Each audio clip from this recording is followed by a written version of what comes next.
US Secretary of State Marco Rubio has warned Russia of consequences, including new sanctions, if no peace deal on Ukraine is reached. He said both Moscow and Kyiv must make concessions, stressing that without compromise, there can be no peace. The Russians are already facing very severe consequences. There's not a single sanction that's been lifted.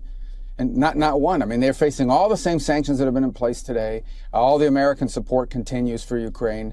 And ultimately, look, if we're not going to be able to reach an agreement here at any point, then there are going to be consequences. Not only the consequences of the war continuing, but the consequences of all those sanctions continuing and potentially new sanctions on top of it as well. But what we're trying to do right now is end the war. And in order to end the war, you've got to give every opportunity that exists. You have to be open to any opportunity that exists to bring it about. Rubio added that while sanctions remain an option, levying tougher measures now could halt negotiations entirely. The Trump administration has already imposed wide-ranging sanctions alongside Europe, but is weighing further action carefully.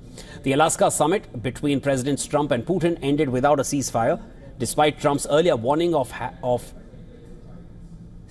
very severe consequences for Moscow if that did not happen. European leaders reacted with caution. France, Germany, UK and European Commission pledged to keep sanctions in place until a just and lasting peace is achieved. French President Macron warned of Russia's tendency to break commitments. At the same time, UK Prime Minister Starmer,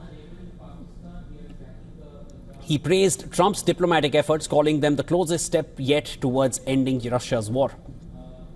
Russia's economy remains questionably under strain, with oil and gas revenues, its main source of war financing, seeing dipping numbers in July year on year. The US has already sanctioned nearly 200 tankers carrying Russian oil, though experts say another 359 vessels remain untargeted. Analysts warn that cutting off these so-called shadow fleet shipments could impact Kremlin's war machine gravely. Meanwhile, Trump has credited his secondary tariffs on India for forcing Putin to the table, though his criticism on India's trade with Russia came under scrutiny when Putin himself highlighted how bilateral trade between Russia and the US has increased by 20% under Trump 2.0. For now, Trump has delayed further sanctions but insists that the option remains open in the coming weeks.